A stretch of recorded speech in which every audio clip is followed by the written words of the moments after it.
Detroit called Japanese cars a joke. Then, a two-seat coupe hand-built at a rate of about 8 cars a month forced Porsche to build a special car just to beat its speed record, got a factory-ordered roof cut off it for James Bond, and today trades at auction for over $1 million. This is the story of the Toyota 2000 GT, and how the country America's auto industry treated as a punchline forced Detroit and Europe to admit Japan could build a real sports car. To understand how big a reversal this was, you have to understand where Japan started. Through the 1950s and into the 1960s, American car culture ran on big displacement V8 engines, chrome, and straight-line speed. Japanese imports that trickled into the US market were treated as economy transport at best, cheap, small, underpowered, built for people who could not afford a real car. The idea that a Japanese manufacturer could build something to rival a Jaguar or a Porsche was not just doubted, it was treated as a joke not worth taking seriously. Toyota itself was not exempt from that reputation. Its first real passenger car for export, the Toyopet Crown, had been underpowered and unreliable enough that it flopped in the US market in the late 1950s. Toyota's own image, at home and abroad, was reliable, conservative, cheap. Sedans and small trucks, nothing anyone in Detroit or Stuttgart needed to worry about. Then, at the Tokyo Motor Show in 1965, Toyota showed a prototype that didn't fit that story at all. Low, fastback, styled with the same flowing lines as a Jaguar E-Type, built in partnership with Yamaha. When it went into production 2 years later as the 2000 GT, it wasn't a mass-market car chasing volume. It was a halo car, built to prove a point. Toyota is believed to have lost money on every single one. Under the hood was a 2.0-liter straight-six, based on a Toyota Crown engine block, but fitted with a new twin-cam aluminum head Yamaha engineered from scratch, feeding through 3 Solex carburetors to make 150 horsepower. That was mounted in a lightweight backbone chassis with independent double wishbone suspension on all 4 corners, a limited slip differential, and power-assisted disc brakes at every wheel. It was the first Japanese production car to offer that combination. None of that was cheap to build.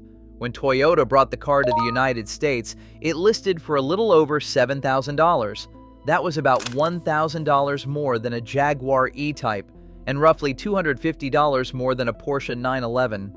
A company Detroit had written off as a toy maker was charging more than Porsche for its car, and building fewer than 90 of them a year to do it. That's the first shelf, a cheap import badge asking Jaguar and Porsche money, and getting it. Here's the promise this video is built on.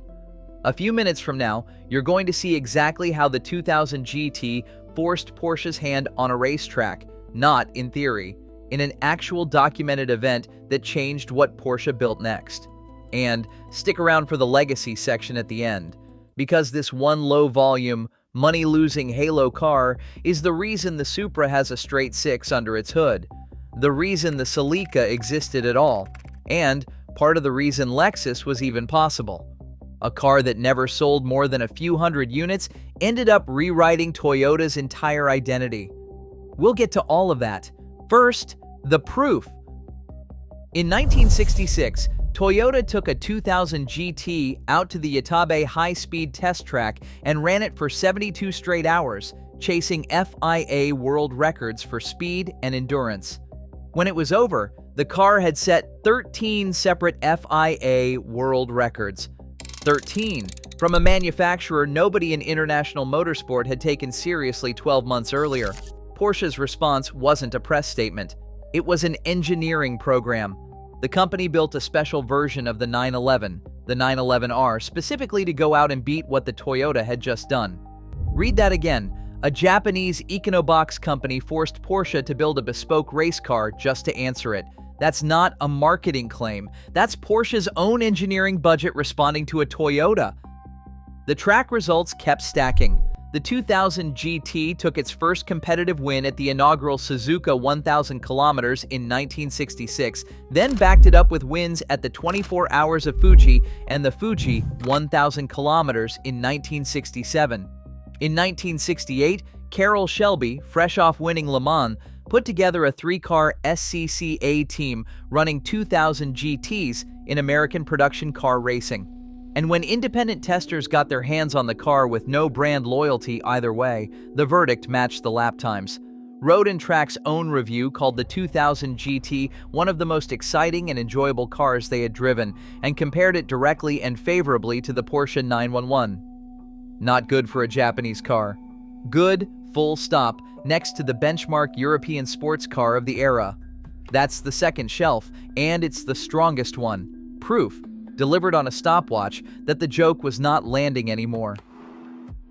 By 1966, word of what Toyota had built reached a very specific audience. James Bond producer Albert "Cubby" Broccoli, casting cars for You Only Live Twice. Broccoli wanted the 2000 GT for the film. There was one problem. Sean Connery, at 6'2", could not fit inside the car's 45-inch tall roofline. Instead of losing the car, Toyota's answer was to build 2 open-top versions from scratch at its Tsunoshima service center, purpose-made for a single production, in a matter of weeks. On screen, Bond never even drives it. He rides as a passenger while Aki, played by Akiko Wakabayashi, takes the wheel. Decades later, Daniel Craig would name the 2000 GT his personal favorite Bond car of the entire franchise. Think about what that means for The Reckoning. This wasn't a car Toyota begged to get placed in a Hollywood film. A major film production altered its own casting problem around getting this specific Japanese car on screen. The company that couldn't sell a reliable sedan in America a decade earlier now had its car requested by name for one of the biggest franchises in the world. That's The Reckoning, Detroit's dismissal, and Europe's quietly running out of runway. Now here's the thread we teased earlier. The 2000 GT itself was never a volume seller. Toyota built 351 of them across the entire run, and it lost money on every one. But that was never the point. What the car bought Toyota was credibility, and credibility is what let the company move to what came next. In 1970, Toyota launched the Celica, an affordable, sporty coupe that borrowed directly from the 2000 GT's halo, and became a genuine hit in the US and Europe, winning races and rallies of its own. The rival that emerged around the same time, the Datsun 240Z, is often credited with actually converting that respect into mass-market Japanese sports car sales. But the 240Z's designer had originally pitched a 2-seat coupe concept to Yamaha for Nissan first, before Nissan passed and Toyota picked it up and turned it into the 2000 GT. The two cars share a bloodline. From there, the line runs forward in a straight shot. The Celica's sporting DNA, the Supra's straight-six format, and eventually the obsessive build quality standard behind the Lexus LFA all trace back to the precedent this one halo car set. A company proves it can build a supercar once, on its own terms, money-losing and all, and that becomes permission to build everything that follows. And the market has caught up with the history. For decades, the 2000 GT was a half-forgotten curiosity you could pick up for the price of a used sedan. Then, in 2013, a 1967 example sold at auction for $1.16 million, making it the first Japanese production car ever to cross the seven-figure mark.